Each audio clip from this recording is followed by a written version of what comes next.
ప్రధాని మోడీ నిరాహార దీక్షకు మద్దతుగా హైదరాబాద్లో దీక్షకు దిగారు కేంద్ర మాజీ మంత్రి దత్తాత్రేయ. ఆయన వెంట రాష్ట్ర బీజేపీ అధ్యక్షుడు లక్ష్మణ్, బీజేఎల్పీ నేత కిషన్ రెడ్డి, ఎమ్మెల్యే చింతల రామచంద్రారెడ్డి ఉన్నారు. ఖైరతాబాద్ శ్రీధర్ ఫంక్షన్ హాల్లో ఒకరోజు నిరాహార దీక్ష చేస్తున్నారు రాష్ట్ర బీజేపీ నాయకులు. ఈ కార్యక్రమంలో కేంద్ర మంత్రి పురుషోత్తం రూపాల కూడా పాల్గొన్నారు. ప్రతిపక్షాలు పార్లమెంటు విలువైన సమయాన్ని వృధా చేస్తాయని నేతలు ఆగ్రహం వ్యక్తం చేశారు.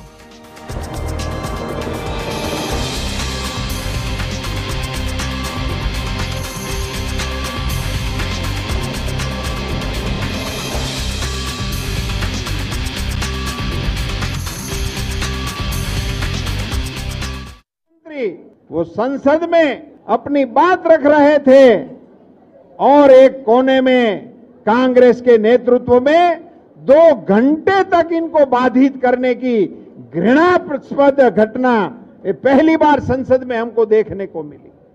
ये कतई नहीं होता। प्रतिपक्ष के नेता को और सदन के नेता को यदि संसद में ही बोलने नहीं देना है, इसका मतलब है कि आपको लोकतंत्र में ही श्रद्धा नहीं है। కాంగ్రెస్ పార్టీ ఎప్పుడైనా గ్రాడ్యుటీ పెంచలే, బోనస్ పెంచలే, కానీ అభివృద్ధిని ముందుకు పోనీయకుండా దేశవ్యాప్తంగా అనేకమైనటువంటి ఒక అభివృద్ధి కార్యక్రమాలను ముందుకు తీసుకెళ్తున్నటువంటిది.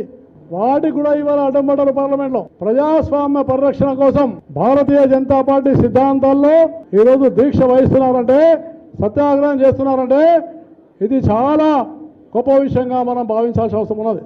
ఎన్డీఏ ప్రభుత్వాన్ని పేదల సంక్షేమం కోసం పాటుపడుతూ గాంవ్ గరీబ్ కిసాన్ మహిళ శోషిత్ పీడిత్ ప్రతినిత్యం కూడా సజావుగా పాలన కొనసాగిస్తూ ఉంటే కాంగ్రెస్ పార్టీ జీర్ణించుకోలేకపోతా ఉన్నది. దీనిని కట్టడి చేయకపోతే రాజకీయంగా ఇక మాకు భవిష్యత్తు లేదని కాంగ్రెస్ పార్టీ విపక్షాలు పన్నిన కుట్రలో భాగంగానే ఒక్కరోజు కూడా ఆ పార్లమెంట్లు సజావుగా జరపకుండా సభా నిబంధనలు కూడా ఉల్లంఘించి పార్లమెంట్ సభ్యులు వ్యవహరిస్తున్న తీరును పార్లమెంట్లో చూసిన తర్వాత ప్రజలు అసహించుకుంటా ఉన్నారు ఇవాళ.